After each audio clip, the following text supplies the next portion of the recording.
మీకు ఇండియాలో జరుగుతున్న అతిపెద్ద జాబ్ స్కామ్ ఏంటో చెప్తాను వినండి. వీళ్ళు ఏం చేస్తారంటే కొంతమంది స్కామర్స్ ఒక సాఫ్ట్వేర్ కంపెనీని సెటప్ చేసి బాగా రిచ్ గా ఇంటీరియర్స్ అంతా డిజైన్ చేసి బాగా క్రౌడ్ ఉన్న జాబ్ సీకింగ్ ఏరియాస్ దగ్గరికి వెళ్తారు. లైక్ అమీర్పేట గానీ కేబిహెచ్బి గానీ. అక్కడికి వెళ్ళి ఒక 400 స్టూడెంట్స్ ని టార్గెట్ చేస్తారు. వాళ్ళు ఏం చెప్తారంటే మీకు జాబ్ అవసరం కదా, మీకు బ్యాక్ డోర్ ద్వారా మేము జాబ్ ఇప్పిస్తాము, మీరు 2 lakhs పే చేస్తే చాలా అంటారు. అలా 400 స్టూడెంట్స్ ఇంటూ 2 lakhs అంటే 8 crores వాళ్ళకి ఒకేసారి వచ్చేస్తాయి. ఆ తర్వాత వాళ్ళు ఏం చేస్తారంటే వాళ్ళు సెటప్ చేసిన సాఫ్ట్వేర్ కంపెనీ దగ్గరికి వాళ్ళే జాబ్ ఇప్పించినట్టు షో చేస్తారు. ఫస్ట్ 3 months ఏం చేస్తారంటే ఏదో కోడింగ్ ట్రైనింగ్ అని లేదంటే అదని ఇదని చెప్పి ట్రైనింగ్ ఇస్తారు. అలా ట్రైనింగ్ పీరియడ్ లో ఉన్నప్పుడు వాళ్ళు శాలరీ ఇచ్చేది 15,000 మాత్రమే. నెక్స్ట్ 3 months ఏం చేస్తారంటే ఏదో ప్రాజెక్ట్ మీరు స్టార్టింగ్ లో ఉన్నారు కదా అని 15,000 శాలరీ మాత్రమే ఇస్తారు. అప్పుడు ఈ 6 months అయ్యే వాళ్ళ ఖర్చు కేవలం 3 crores 60 lakhs మాత్రమే. 8 crores లో 3 crores 60 lakhs తీసేస్తే వాళ్ళకి మిగిలితే 4 crores 40 lakhs. అలా 6 months అయిపోయిన తర్వాత వాళ్ళు వచ్చి సింపుల్ గా ఏమంటారంటే సారీ మాకు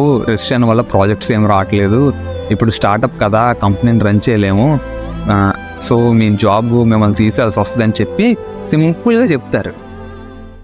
చెప్పి కంపెనీని ఎత్తేస్తారు. సో ఎవరైనా మీకు బ్యాక్ డోర్ ద్వారా జాబ్ ఆఫర్ చేస్తామంటే నమ్మకండి. అసలు అన్నిటికంటే పెద్ద స్కామ్ ఏంటో తెలుసా?